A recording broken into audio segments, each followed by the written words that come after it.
Michal, when did you create the exhibit October 7th here at the Museum of the Jewish People? It was triggered by October 7th. A few days later, we came back, the museum staff, and got orders to close the museum to the public. After 2 weeks, we contacted the Hostages and Missing Families Forum and began to work with them. We got many ideas to help spread information about the hostages in the world. This is the result of a sad story, and there is the result of a story of Hatikva, hope. We began to work with these hostages in parallel. We contacted the families of Raz and Inbar. Here at the corner of Raz Ben Ami, we have a happy story. The day we received this work, we received a message that Raz was returning after being captive in Gaza. A few weeks later, we heard of a most terrible loss. Inbar was murdered while she was kept captive by Hamas. It's a very sad story. Ariel Cohen is the guide of the Museum of the Jewish People and of this specific exhibit about October 7th taking place here. Ariel, thank you so much. I want you to tell us about the significance of art in difficult times, as is the war that began after October 7th. Nicole, welcome to the exhibit about October 7th at Anu Museum. As you mentioned, it's very important to mention it is a great challenge to have an art exhibition when the event is still happening. What we will see here are different artistic expressions in response to the events of October 7th.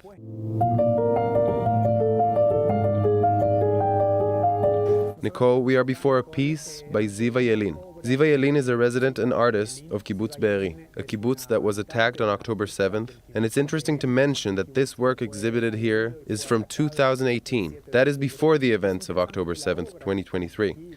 We can see it's an image of Be'eri, and everything is red, which today represents something different to us because we make different associations. Blood! Exactly, very strong. And not only that, this work, as we can see, was attacked and damaged too during the events of October 7th. So we can say it's almost prophetic. This work was created by Steiner. The last piece we saw had to do with all the kibbutzim. This one has to do with the Nova Festival, the music festival that gathered many youngsters to celebrate, which was invaded by the terrorists and suffered all the aggressions. What we see here is a piece called Akedah, the binding. We know the Bible story about Yitzchak's binding, how the patriarch Abraham performed the binding on his son Yitzchak. And here what we see is that binding. These two works are parallel, they have a dialogue, and show how she lost people who were dear to her, who attended the Nova Festival. Now I want to show you the art of Oren Fisha, a reaction to the events of October 7th. They are very moving. I find this art very touching, and we can see he wrote, "Let my people go," on all three of them. And we can see these three works, "May the kids come back home." At first, we think about October 7th and the many people who were kidnapped, including children, women, and so on. So that's one of the reactions. Here he says, "Since October 7th, we can't breathe. Please help us." And we can see the tears here as kidnapped victims. Finally, here the signs that became known all over the world saying we are waiting for all the kidnapped people to return home. And we can see it reads, "We can't sleep." We really can't. And we can see the tear, representing all the tears we have.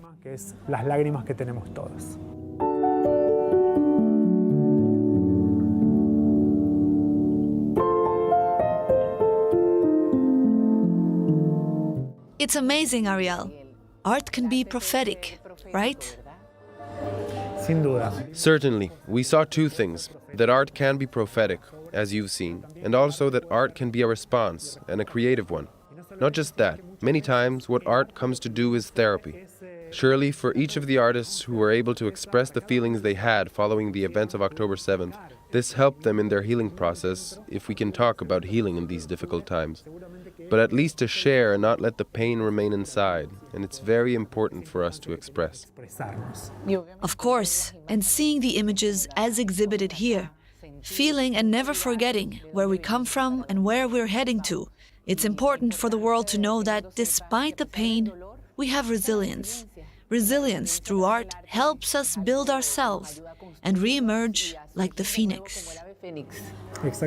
Exactly. I think the Jewish people throughout its history had many stories where we can observe highs and lows, in which we had to learn about resilience and always find inspiration in the past to flourish, as you said, and lead a creative life.